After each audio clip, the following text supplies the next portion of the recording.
होते हैं उनको विकार कहा जाता है। जो बाहर पदार्थों में दोष या जितने भी हमको फंसाने वाले इनको कहते हैं हम लोग विषय है। दूसरी बात, इस धरती से मुझे लग रहा था किसी जन्म का कोई नाता होगा आप सबका, मेरा अकेले का नहीं। किसी तुम्हारी हो सकता किसी की रिश्तेदारी हो जाए, फिर हमारी तो कोई रिश्तेदारी नहीं है। महात्माओं की किसी हो सकता, किसी की, सबकी थोड़ी है कोई, सबकी तो रिश्ते। लेकिन अब कितनी बड़ी रिश्तेदारी बढ़ गई है। हमारे गुरु जी का स्थान हुआ तो कितनी बड़ी रिश्तेदारी है। इससे बड़ा कोई रिश्तेदार है कोई? आप अपने रिश्तेदार के घर में जाते हो, कई बार जाते हो, तो ये तो गुरु जी का घर, इससे बड़ा कोई रिश्तेदार मेरी समझ में कोई हो नहीं सकता है ना। बात ज्ञान की चल रही थी, चर्चा की चल रही थी। हमारा जो नंगली दरबार का मिशन जो है, इसका जो मूल उद्देश्य है, हम लोग राजयोगी हैं, पखंडवादी नहीं है। भगवान कृष्ण का जो घराना है ना, राजघराना, वो घर में रह करके जोगी है।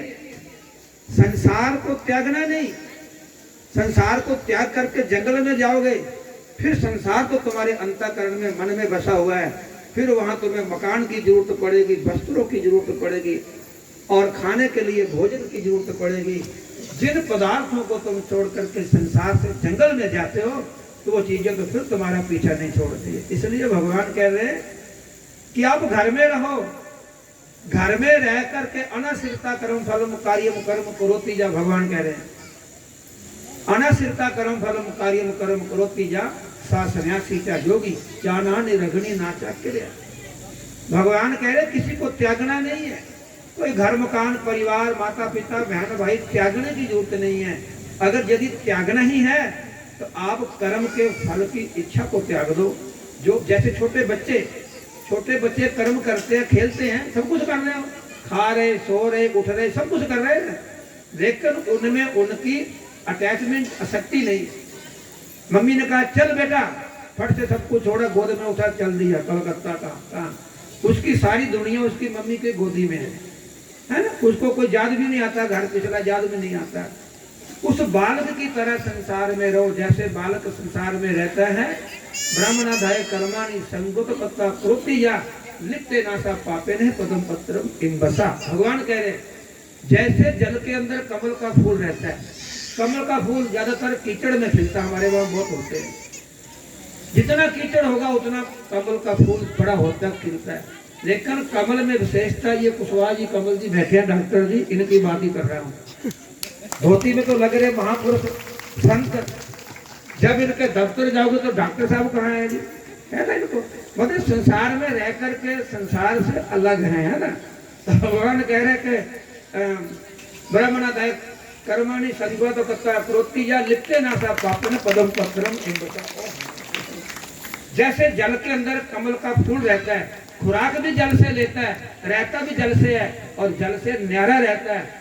कमल की एक विशेषता है, अगर जल सूख जाए तालाब में, कीचड़ सूख जाए, तो कमल का फूल नीचे नहीं आएगा, वह बड़ी पगडंडी से वही रहेगा। ऐसे तुम्हारे मन की स्थिति होनी चाहिए। हम लोग गुरु किस लिए बनाते हैं? घर की गरीबी दूर हो जाएगी। हो सकता है गुरु मेरे जैसा भिखारी हो, बेचारा मांगता हो, तुम्हारी गरीबी कैसे दूर करेगा? तुम सोचो जी गुरु धारण कर लेते हैं, गाड़ी मोटरें आ जाएंगे, तो मेरे जैसा तो बेचारा डिब्बों में घूमता, रेल के डिब्बों में बस के पीछे लटके के आता है। क्या करोगे तुम? क्या सोचते हो कि गुरु बनाने से हमारे घर की गरीबी चली जाएगी, जहाँ काया ठीक हो जाएगी, जहाँ रोग चला जाएगा, और गुरु खुद दवाइयां खाता हो, क्या करोगे तुम? आप बताओ ना तुम। गुरु किस लिए बनाना है? कि हमारे को कोई मान जैसा संसार में मिलेगा? बिल्कुल गलत है। गुरु केवल आपको संसार से मुक्त होने का मार्ग बताता है, संसार की वस्तुएं फंसाता नहीं है, वो तो निकालता है। गुरु जी बताया करते नंगली महाराज जी कि अगर किसी को गुरु शरण में आना है ना, तो पहले 2-3 चीजें याद कर ले। उसके घर में दरिद्रता आएगी, बीमारी आएगी, भुखमरी आएगी, और सभी आसपास के लोग उसकी निंदा करेंगे, उसकी जगह जगह बेइज्जती होगी, खाने को भूखा मरेगा। ये सारे अवगुण जिनको तुम कहते हो, अवगुण नहीं गुण है ये सारे के सारे सहने को त्याग हो, तब गुरु की शरण में जाओ। आज किसी की नौकरी लगी, कहते गुरु की कृपा हो गई, बेटा हो गया, गुरु की कृपा हो गई। ये थोड़ी गुरु की कृपा है। गुरु की कृपा तो अंतःकरण में है कि तुम्हारा मन भजन में कितना लगा है। साधना में कितना लगता है। अंदर से तुम्हें गुरु की कृपा का पता चलता है, बाहर से नहीं मेरी माता भाई। गुरु की कृपा, क्योंकि शब्द रूपी गुरु हमारे अंदर है। दूसरी बात, बहुत सारे लोग ये विचार करते हैं कि हमको तो गुरु जी ने 2 ही अक्षरों का मंत्र दिया। अरे राधा स्वामी तो 5 अक्षर का मंत्र देते हैं, फलानी जगह तो इतने अक्षरों का मंत्र है, हमें तो गुरु जी ने 2 ही अक्षरों का मंत्र दिया है। श्वास कितने होते हैं मुझे बताओ, प्राण कितने होते हैं शरीर के अंदर। अभी प्राणों की बात हमारे भाई साहब जी कर रहे थे। तो तुम्हारे शरीर, चलो भगवान की तो बात छोड़ो, आत्मा की बात भी छोड़ो, तुम गुरु की बात भी छोड़ो, तुम पहले ह्यूमन बॉडी को टच कर लो कि हमारी बॉडी क्या है, बॉडी पार्ट्स क्या है। क्राइस्ट कहता है human body top of the world, body parts very costly, very peacefully, very gratefully, very enjoyfully in your life. मैं नहीं कह रहा, so do not waste your any activity in your life। क्या मतलब हुआ इसका? भगवान कह रहे हैं कि ये जो शरीर तुम्हारा, मनुष्य का शरीर तुम देख रहे हो, असुरफल मखली कौत टॉप ऑफ द वर्ल्ड, इससे बड़ी कोई जोनी नहीं है, इससे बड़ा कोई शरीर नहीं है। याद रखो, एक बार हाथ से गया तो फिर गया, वो वाले गया नहीं जो फिर पढ़े। हम लोग पढ़ते थे ना, एक उसमें आता था, मैं गया ट्रांसलेट टू इंग्लिश, इसकी अंग्रेजी बनाओ। आजकल तो बच्चों को बताते नहीं हिंदी अंग्रेजी, सीधा ही अंग्रेजी सिखाते हैं। तो पढ़ाते थे ना, मैं गया, इसकी अंग्रेजी क्या बनाओगे आप? आई वेंट टू गया या आई वेंट टू वेंट, ऐसे ही पढ़ाते थे लोग। गया को लोगों को पता नहीं था, मुझे गया सिंह को देख करके वो वाक्य याद आता है।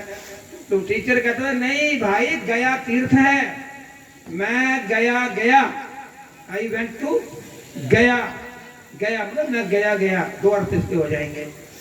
तो एक बार अगर ये छूट गया तो फिर गया दोबारा आएगा नहीं। पूरे संसार की दौलत भी दे लो। तो क्राइस्ट कहता है ऐसा सुंदर शरीर किसी को नहीं मिला है, इसकी एक एक्टिविटी इंजॉयफुल।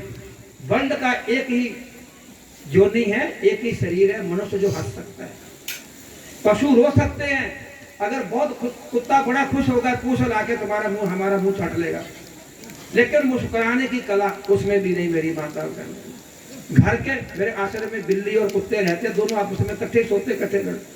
दोनों जब लिखने बैठता हूँ तो मेरे पास एक इधर बात बैठ जाता है, इधर बात बैठ जाता है, इकट्ठे ही, कोई लड़ाई झगड़ा नहीं है। वही मोर घूम रहे हैं, वही पक्षी घूम रहे हैं, मतलब कोई पता नहीं। वैर विरोध को त्याग करके, कितना बड़ा बात है।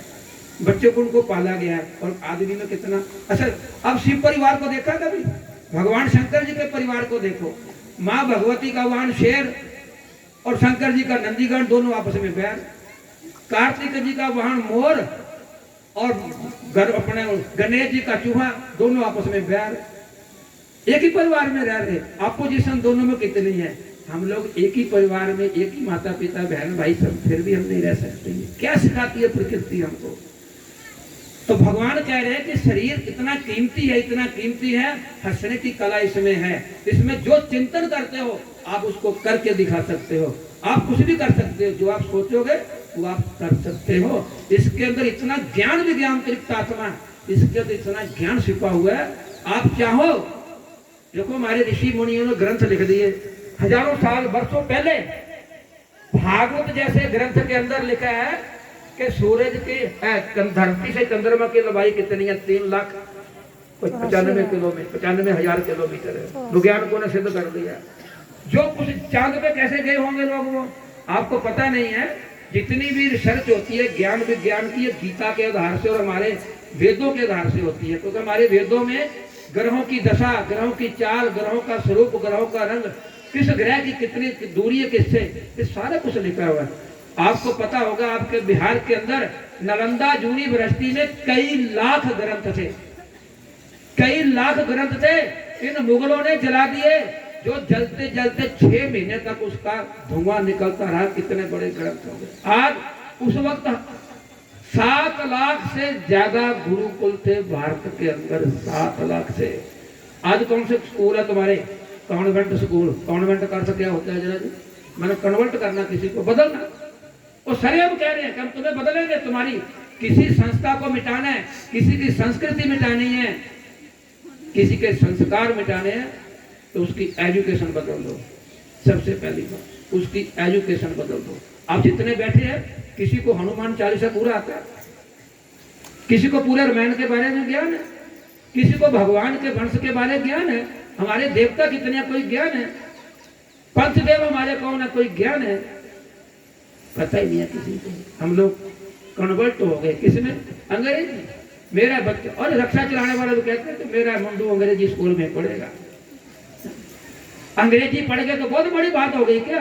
क्या जो अंग्रेजी पढ़े वही पढ़े लिखे लोग होते हैं क्या? जो संस्कृत नहीं, हमारी भाषा संस्कृत थी। और आपको एक चीज और बताए मजे की, 2000 में जब कंप्यूटर हैंग हो गया, जब कंप्यूटर बना, तो कंप्यूटर की भाषा कौन सी है कोई बता सकता? कंप्यूटर चलाने वाला आप सब पढ़े लिखे बच्चे हो, कंप्यूटर की मुख्य भाषा क्या है? बाइनरी। कौन सी भाषा? कंप्यूटर, अंग्रेजी नहीं है। कंप्यूटर में सभी भाषाओं में सॉफ्टवेयर डाले गए। जब कंप्यूटर बना तो एक्सेप्ट नहीं किया कंप्यूटर ने, जब संस्कृत डाली गई तो संस्कृत भाषा कंप्यूटर की है भाई साहब जी। अब कल पढ़े लिखे बच्चों को नहीं पता है क्या किया जाए, क्या पढ़ते हैं, हमारी संस्कृति कहाँ जा रही है मुझे पता नहीं। समझ गए? अपने घरों में मंदिर बनाया हुआ अपने गुरु महाराज जी का, बच्चों को सिखाया करो। सवेरे टीवी देखना अच्छी बात है, मोबाइल देखना अच्छी बात है, हम भी देखते हैं, इसमें बहुत सारी जानकारियां मिलती हैं, अच्छी बात है। कल मुझे वे बता रहे थे, जब कल आपने जो प्रवचन सुने ना वो यूट्यूब पे डाल दिए उन्होंने, तो दद्दा जी बटेश्वर डालोगे तो सारे प्रोग्राम दद्दा जी महाराज जी के पिछले सत्संग में निकल आए, मैंने सुन रहा था 2020 के 21 के सारे देख रहा था उसमें में। अच्छी तकनीक है, इसको जानना चाहिए, इसमें अच्छी बात है। लेकिन क्राइम भी जब से ज्यादा इसी से हो रहे हैं, ज्ञान भी इसी से मिलता है और क्राइम भी ज्यादा इसी से मिलता है। तो ज्यादा से ज्यादा मैं तो ये कहूँगा अपने बच्चों को सुबह शाम की आरती में, अभी व्यास सिंह जी एक बात कह रहे थे पहले कि मुसलमान लोग 5 दफा नमाज पढ़ते हैं, उनके बच्चे जहां भी होंगे, रोड पे होंगे, बस में होंगे, कहीं भी होंगे, चादर बसा के 5 दफा नमाज पढ़नी है। हमें तो 5 दफा नहीं, हमारी नमाज तो ऐसी है कि श्वास श्वास में हमारी नमाज हो रही है। जो गुरु मंत्र आपको मिला है, उठत बैठत सोबत नाम, कहो नानक किसके सदकाम, जो आपको गुरु मंत्र मिला वो 5 समय का नहीं है, वो चलते फिरते उठते बैठते खाते पीते सोते जागते हर वक्त तुम्हारे अंदर रमण कर रहा है कि नहीं। और जब शरीर निकले छूटेगा तो शरीर से क्या निकलेगा? मेरी माताओं बहनों भाइयों विचार करो आप 2 मिनट के लिए, हमारे शरीर के अंदर प्राण कितने कर याद करो। एक प्राण हमारे बाहर आता है, एक अंदर जाता है। जो अंदर जाता है उसको हम प्राण कहते हैं, जो श्वास बाहर जाता है उसको हम अपान कहते हैं। इसमें 10 प्राण है, प्राण, अपान, व्यान, समान, उदान, कर्कल, देवदत्त, धनंजय और कुरम, ये 10 प्राण हमारे शरीर के अंदर हैं। इन 10 प्राणों के अलग अलग काम है। आप हंसते हो, कभी रोते हो, कभी आपके अंदर काम रूपी भाव आता है, कभी क्रोध रूपी भाव आता है, कभी लोभ आता है, कभी अहंकार आता है, कभी दया भाव आता है, कभी आप सत्य बोलने के लिए मजबूर होते हो, सत्य ही बोलते हो, कभी आप झूठ बोलते हो, कभी आपको थकावट होती है, आलस आती। ये जितनी भी क्रियाएं तुम्हारे शरीर के अंदर होती है कौन करता है? कभी चिंतन किया? अच्छा, हम लोगों ने भी चाय पिया गरम गरम, ऊपर से ठंडा पी लिया, अंदर तुम्हारे कौन ऐसी चीज बैठी है जो उसको अलग करती है? कभी विचार किया आपने? कोई थर्मोकोल है हमारे अंदर ना, थर्मोकोल है। आप ठंडा पीते हो तो उतना ठंडा तो यूरिन नहीं निकलता है, आप गर्म पीते हो तो तुम्हारे अंदर कोई बैठा हुआ है ना। भगवान कह रहे हैं कि मैं ही 4 प्रकार के भोजन को पचाता हूँ, मैं ही खाता हूँ। अहम आत्मा गुणा के सर्वोत्याश तथा अहम आदि च मध्यम भूत का नाम अंतः। भगवान कह रहे हैं, मुझे भूल गया वो श्लोक। भगवान कह रहे थे चतुर्विधम, उसका अर्थ बता देता, मुझे नहीं याद आ रहा। भगवान कह रहे हैं कि जो भी जीव प्राणी जो खाता है, 4 प्रकार से ही जीव के अंदर भोजन जाता है, चाहे वो कोई हो, जानवर हो, पक्षी हो, 4 प्रकार से ही भोजन खाया जाता है। एक पी करके पीने वाला दूध, चाय, कुछ भी है ना, जूस पी करके, इसमें दांतों का कोई काम नहीं है। चबा करके खाने वाले जैसे चना है, भोजन है, और चूस करके जैसे गन्ना है, संतरा है, और चाट करके जैसे चटनी और अवले, इनको चतुर्विधम, मुझे याद नहीं उसका श्लोक। 4 प्रकार के भोजन को भगवान ने कहा कि मैं ही पचाता हूँ, मैं ही रस बनाता हूँ, मैं ही 7 धातुएं बनाता हूँ शरीर के अंदर, और भूतानामस्मि चेतना, चींटी से लेकर के हाथी तक मैं ही सबकी भूत चेतन आत्मा हूँ। यदि आत्मा छोटी बड़ी होती तो किसी का शरीर गोरा, किसी का काला, किसी का मोटा, किसी का पतला, किसी का कैसा, तो फिर आत्मा भी ऐसे होनी चाहिए? नहीं नहीं नहीं। कैसे? जैसे तुम्हारे बटेश्वर में कल देखा चीनी के खिलौने बने हुए दिवाली पे, किस तरह से। और कल मैंने कहा कि मेरे को भूख लगी तो मेरे को पकड़ा दिए, लेकिन बोलिए खा लो। मैं कैसे खाएंगे, ये तो खिलौने बोले मीठे हैं, खा के देखो किसी को भी। और चीनी के खिलौने तुम उसकी हाथ खाओ, कहीं से भी खाओ मीठे, तो चीनी उसमें सब में है ना, खिलौने अलग अलग है, चीनी उसमें सब में अलग है। इसी तरह भगवान ने शरीर अलग अलग बनाए हैं हमारे। आत्मा सबके अंदर बराबर ही है। आत्मा का ना रूप है, ना रंग है, ना छोटी है, ना बड़ी है, ना आती है, ना जाती है। आत्मा have you eye to see not, आंख से देख नहीं सकते। Have you ear to hear not, आप उसको कान होते भी सुन नहीं सकते। हैव यू बॉडी, आपकी शरीर है, टच नॉट, आप उसको स्पर्श नहीं करते। हैव यू माइंड, आपके पास दिमाग है, टू फील नॉट, आप उसको फील भी नहीं कर सकते। क्यों, कैसे?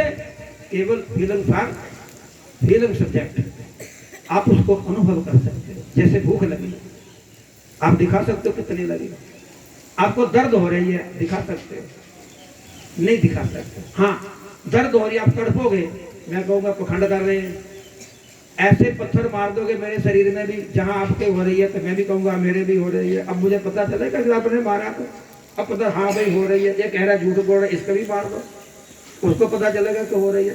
बिजली का करंट लगता है ना किसी को, तो उसको क्या महसूस होता है, तो उसको पता, उसको हाथ लगा लो, फिर तो दूसरा लगा लो, फिर तुम्हें पता चल जाएगा। ऐसे ही वो परमात्मा केवल केवल अनुभव का विषय है, वो देखने का विषय नहीं है। अगर दिखाने का विषय होता तो ये महात्मा लोग कल से आए हैं, आपको निकाल के दिखा देते कि लो भाई भगवान ये है, आप पकड़ लो, ले जो अपने अपने घरों में। टीवी में रात दिन प्रवचन आ रहे हैं, कोई निकाल के दिखा देता, सब दर्शन कर लेते हैं, उसका काम खत्म होता है। वो ऐसा है। गुरु जी के पास, गुरु अर्जुन देव के पास दो शिष्य गए, दोनों ने दीक्षा ली एक ही दिन में। एक ने भजन किया तो प्राप्त कर लिया, दूसरे ने भजन किया तो नहीं मिला। दोनों गुरु जी के पास आ गए, बोले गुरु जी आपने जो भजन दिया था मैंने भगवान को प्राप्त कर लिया। अच्छा। दूसरा आ गया, बोला गुरु जी जो आपने मंत्र दिया था मैंने 40 साल जाप किया, मुझे कुछ नहीं मिला। मंत्र तो वही है ना, दादाजी ने आपको दिया, आप वही रह गए, इनको दिया तो बाबे बन गए, लाल बन गए। मंत्र तो वही था, ज्ञान वही था, लेकिन इनको समझ में आ गया कि ये दुनिया से निकालने वाला ज्ञान है, फंसाने वाला नहीं है, तो निकल गए ये। तब गुरु महाराज जी ने कहा बेटा जो तुम कह रहे हो कि मैंने प्राप्त कर लिया और तुम झूठ बोल रहे हो। ये जो कह रहा हमने पाया नहीं, ये भी झूठ बोल रहा है। क्यों? कहे जो मैं पाया, पाया कहे सो बाबरा और खोया कहे सो कूड़। पाया कहे सो बाबरा, खोया कहे सो कूड़, और खोया पाया कुछ नहीं, तो ज्यों का त्यों भरपूर। परमात्मा ना किसी ने पाया है, ना किसी से वो अलग हो गया। क्यों? उसके लिए वेद कहता है पूर्णमदः पूर्णमिदं पूर्णात् पूर्णमुदच्यते पूर्णस्य पूर्णमादाय पूर्णमेवावशिष्यते। 2 में 2 जमा करो तो 4 होता है, और 2 से 1 निकालो तो 1 होता है। लेकिन उसमें आप कुछ भी डाल दो तो भी पूर्ण, कुछ भी निकाल दो तो भी पूर्ण। ऊपर नीचे दाएं बाएं सब जगह पूर्ण है वो, उसमें कोई फर्क नहीं पड़ता, क्योंकि परमात्मा पूर्ण है, संपूर्ण है। उसको जानने के लिए इन महापुरुषों की शरण में आप सबको आना पड़ेगा। हम यहाँ इसलिए आए, यहाँ कोई दुनिया की बातें तो नहीं सुना रहे, या राजा रानी की कहानी नहीं सुना रहे, कोई राजनीतिक चर्चा नहीं सुना रहे, किसी महात्मा को नेता खड़ा नहीं होना तो तुमसे वोट मांगेंगे भाई। इनको कोई वोटों का लालच है, इनको या कोई गद्दी का लालच है। केवल ये परम हितैषी आपके नारद देखी विकल जयंता, लागी दया कोमल सिद्ध संता। संतों के जैसा कोई भी हितैषी दुनिया में है नहीं है। तुम्हारे हित के लिए अपने आश्रमों में अपनी सुख सुविधा क्या करके आए। इनके आश्रमों में आलीशान सुविधा सारे की सारी, इनके रहने खाने की हर जगह सुविधा वहां पे, लेकिन अपनी सुख सुविधा को त्याग करके तुम्हारे से छोटे से गांव में क्यों आए? तुम्हारा हित चाहने के लिए आए। फिर स्वामी परमानंद महाराज जी ने क्यों बुलाए? वही बथेरे थे तुम्हारे लिए सत्संग कर ले। दादाजी महाराज जी भी बुलाते थे। क्यों जरूरत है दूसरे संतों को तुम्हारे पास बुलाने की? कई बार क्या होता, अपने बच्चे अपने से समझते नहीं, उनको डरा देना पड़ता है। कई बार अपने बच्चे मास्टर अपने स्कूल में नहीं डालता, उनको दूसरे स्कूल से पढ़ाते हैं। ऐसे ही महापुरुष अपने बच्चों को दूसरे संतों को बुलाते हैं। न जाने किसकी बात किसको लग जाए, और उनका जीवन बदल जाए, है ना। एक दूसरों को मारने के लिए बड़े बड़े हथियार चाहिए, है ना। किसी शत्रु को मारना है तो योजना बनानी पड़ती है, कब कहाँ उठता है, क्या करता है, क्या क्या करता है, बड़ी उसको देखना पड़ता है, बड़े बड़े। अरे खुद को ही मारना हो तो क्या चाहिए, इतना सा चाकू का भी ऐसे गले में कर लो। अरे चाकू की भी जरूरत नहीं है, नाशका को फेविक्विक लगा लो। फेविक्विक जानते हो नहीं, फेविक्विक जो होती है, क्या फेविक्विक ही होती है, तो उंगली में लग जाए तो जुड़ जाते। तो नाशका में लगाना तो महकत मत कहीं, नाशका में गलती से लग जाए तो फिर खुलेगी नहीं नाशका, जयराम की हो जाएगी तुम्हारी। हाँ, ये हमारे भाई साहब जी बैठे हुए हैं, ये भजन करते, दद्दा महाराज जी ने भजन बता दिया, ये भजन करते करते श्वास इनका गया चढ़, अब इनको तो रही नहीं होश, नीचे उतारना कैसे है, उसी वक्त का दिमाग में पड़ गया। तुम्हें पता नहीं है, 10 तो हमारे शरीर के अंदर प्राण है, समय लग जाएगा बहुत ज्यादा इसकी एक एक की व्याख्या करूं। 5 प्राण होते हैं, 5 उपप्राण होते हैं, एक एक प्राण की 5 तन्मात्रें होती हैं, एक एक प्राण के शरीर में अलग अलग काम होते हैं। जैसे हमारे प्राण तो हो गया, जो प्राण अंदर ठंडा जाता है श्वास, और हमारे फेफड़े जो है पंपिंग करते हैं, उससे गर्म होकर के जितनी दूषित वायु होती है ना, अपान वायु, उसको शरीर से निकाल देता है। समान वायु तुम्हारे शरीर को सम रखता है।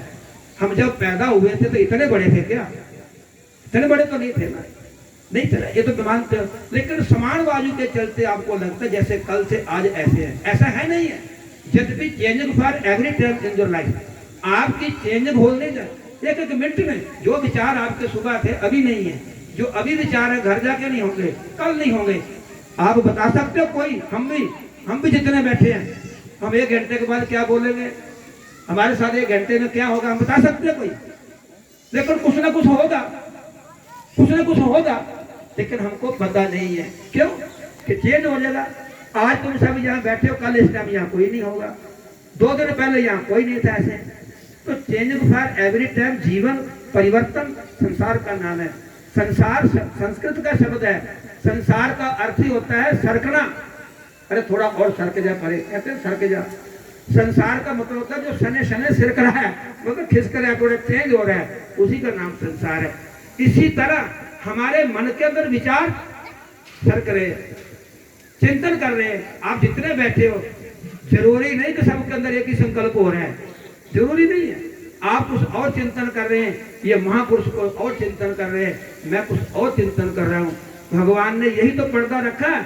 अगर हम एक दूसरे की जान जाए कि आप क्या सोच रहे हो, हाँ, ऐसी पोलोग्राफी आजकल आ गई है। आजकल कंप्यूटर ने ऐसी मशीनें बना दी है कि आपके मस्तक में लगाई जाएंगी, आप क्या सोच रहे हो वो आ जाएगा ऊपर। मतलब ये आएगा कि नेगेटिव सोच रहे हो पॉजिटिव, इतना आएगा। ये नहीं तुम क्या सोच रहे हो, केवल आपकी नेगेटिविटी और पॉजिटिविटी आपकी आएगी कि आप नेगेटिव सोच रहे हो तो वो बता देगा, स्लिप जी लगाएंगे, इतना तो बता दिया। लेकिन क्या सोच रहे हैं ये नहीं बता पाते। अगर ये बता दिया, बहुत पहले 20-25 साल की पहले की बात है, अमेरिका के नासा वैज्ञानिकों ने क्या कर दिया कि मनुष्य जैसे मनुष्य बनाने शुरू कर दिए।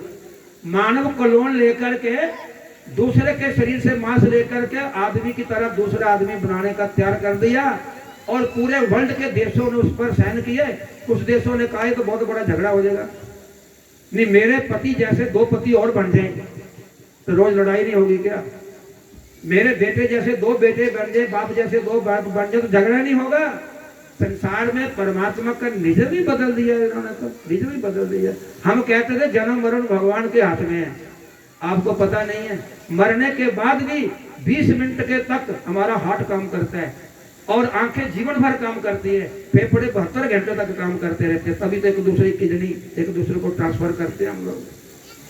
विज्ञान ने सारा फेल कर दिया है, लेकिन आज तक भी विज्ञान ये समझ नहीं पाया कि जब व्यक्ति मरता है तो शरीर से निकलता क्या है और व्यक्ति जाता कहाँ है, ये आज तक समझ में नहीं आया। क्यों? अमेरिका ने मरने वाले व्यक्ति को शीशे के वो देखो जार में उसको बंद कर दिया कमरे में, फिर देखना कि इसमें 10 मिनट इसके रह गए मरने में, इसके साथ क्या घटता है। पूरे कैमरे लगे, पूरा फोकस लगा रहा, जब वो तो कड़क करके शीशा टूटा, पता नहीं चला क्या हुआ। इसका मतलब कि आपके अंदर बहुत बड़ा प्रेशर होता है। जो व्यक्ति मरता है ना, उस व्यक्ति से पूछो, लेकिन वो बताएगा नहीं, वो तो चला गया बेचारा कहीं दूसरी जगह, हम अभी मरे नहीं। तो नरक और स्वर्ग की खोज किसने करी, मुझे बताओ पहले। मरने वाले ने फोन ही नहीं किया कि वहां ऐसे होता है ऐसे होता, हम अभी गए नहीं। तो नरक स्वर्ग की खोज किसने करी है? जिंदा शरीर वहां जा नहीं सकता और चले जाए तो वहां से आ नहीं सकता। महापुरुषों ने आध्यात्मिकता के द्वारा, अपने मन के द्वारा, अपने ज्ञान के द्वारा इस सब कुछ अनुभव किया है। तो आने वाला समय भी जाने वाला समय कैसे? जैसे आप नदी पार करते हो, आपको नदी जमुना जी के पार जाना, हमें पता नहीं जमुना जी के पार के, हम तो पहली बार ही जाना है, हमें उस किनारे का नहीं पता है। उधर से जिसने इधर आना है उसको भी इस किनारे का नहीं पता। तो जो मलाह होता है, केवट होता है, वो किश्ती चलाता है, उसको उस किनारे का भी ज्ञान है, इस किनारे का भी ज्ञान है ना, उसको पता है। आप निश्चिंत होकर के उसकी किश्ती में बैठ जाते हो, आपको डूबने का डर रहता है। आप गाड़ी चलाते हो, ड्राइवर बैठ जाते हो, तो तुम ड्राइवर के ही विश्वास पे बैठ जाते हो ना कि ड्राइवर हमको पहुंचा देगा ना, वहां विश्वास होता है ना। ऐसे ही हमारे जीवन की गाड़ी का ड्राइवर दत्ता महाराज जी, उन्होंने वो दुनिया भी देखी है, ये दुनिया भी देखी है, इसलिए हमको कहते हैं कि बेटा ऐसे करो, ऐसे न करो, ऐसे करो, ऐसे करो, है ना। यदि उनके वचनों पे विश्वास करेंगे तो तभी कुछ होगा। दद्दा महाराज जी क्या करेंगे? अब हम पाप करेंगे, वो कर्म करेंगे, चोरी करेंगे, कहेंगे दद्दा महाराज जी हमको बचा ही लेंगे। गलत बात है, कहीं गलती में न रहना। दद्दा महाराज जी ये आज्ञा नहीं देंगे।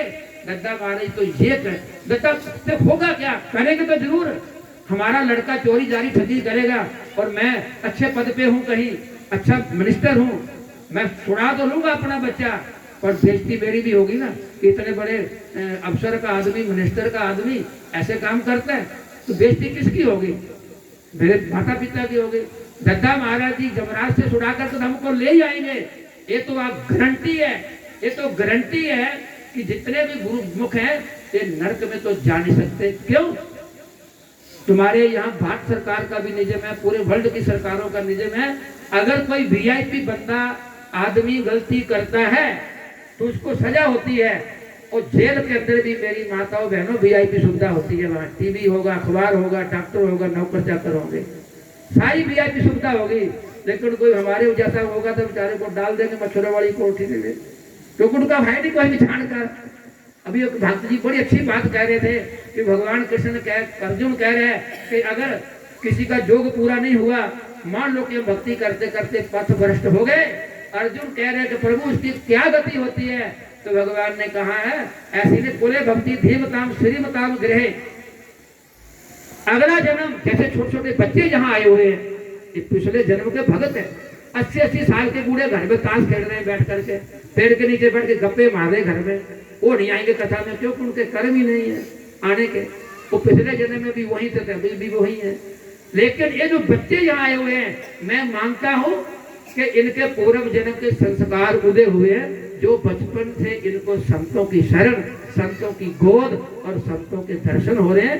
तो भगवान ने कहा कि जैसे अगर कोई पूजा पाठ करते करते, भक्ति करते करते चला जाता है, तो उसका, अर्जुन ने कहा कि जैसे बादल बरसने लगते हैं, बादल हो गया, खूब पानी बरसेगा, लेकिन हवा का झोंका आता है और बादल उड़ जाते हैं, बारिश नहीं होती। कहीं ऐसा तो नहीं होता कि लगता हमारा कल्याण होने वाला, हमको भगवान मिलने वाले, लेकिन कारण ऐसा बन गया कि मैं पथ भ्रष्ट हो गया, उसकी क्या गति होती है? भगवान ने कहा वो कितना भी हो जाए स्वर्ग से नीचे नहीं आ सकता। क्यों? वो गुरुमुख का बेटा है, गुरुमुख साधक है वो, और उसको प्रकृति निज जोनी में नहीं डाल सकती। क्यों? संस्कार कभी मिटते नहीं। कैसे?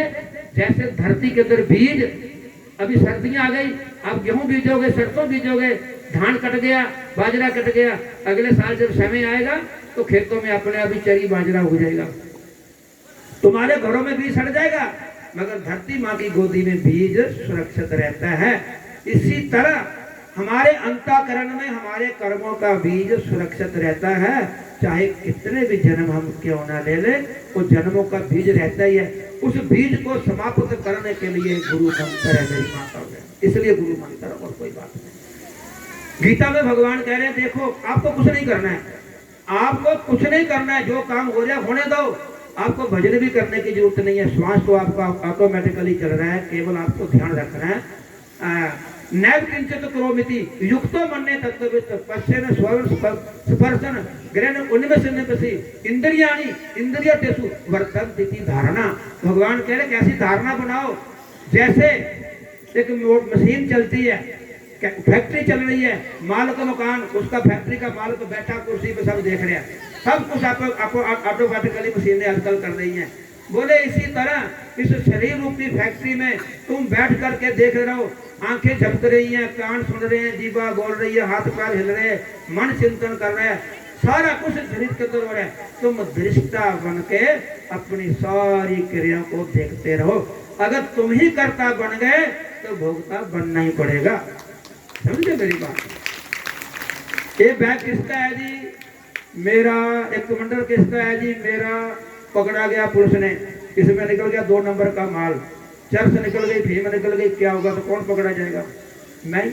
और मैं कह दूंगा जी मेरा नहीं है जी ये तो, महाराज जी कहेंगे जी मेरा है, कमंडल मेरा ही था, मुझे पता लग गया कि आगे पुलिस वाले, मैंने कह दिया जी मेरा नहीं है।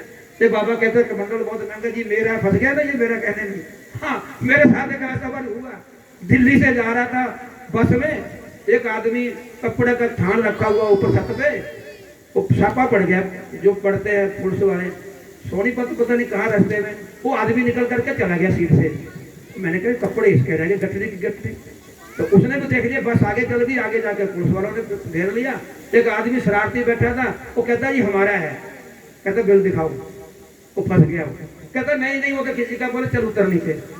उसने सोचा उसको याद नहीं रही होगी जिसका सामान है, एक उतने कपड़े है तो ले चले घर में। वो बंदे शरारती थे, व्यापारी थे, उनको पता लग गया कि पड़ गया गैंग, उन्होंने कहा उतर के तुम भाग जाओ, पर्ची पुर्ची छोड़ो, 2 नंबर का माल आता होगा।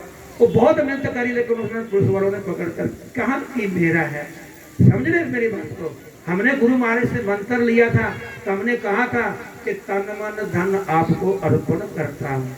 हमने उसी दिन जब अर्पण कर दिया तो हम तो छूट गए, हम तो जन्म मरण से भी छूट गए, कर्मों के बंधन से भी छूट गए। फंस गया कौन? गुरु जी। गुरु जी फंस गए लेकर के हमारा तन मन धन। लेकिन गुरु भी बड़े होशियार होते हैं, गुरु फंसने वाले नहीं है। गुरु क्या कहते हैं कि अपने गुरु को अर्पण कर देते हैं, तो गुरु महाराज जी तुम्हारा है हमारा नहीं है, वो भी छूट गए। ऐसे करते करते वो अपने गुरु को वो भी छूट गए। फंस गया कौन? जिसने संसार बनाया। फंसने वाला वो भी नहीं है। वो कहता जो चीज जहां आई है वहीं चले गए। जैसे मिट्टी का ढेला ऊपर उठाओ, ऊपर टिकता नहीं है, नीचे आ जाता है, क्योंकि गया नीचे से था।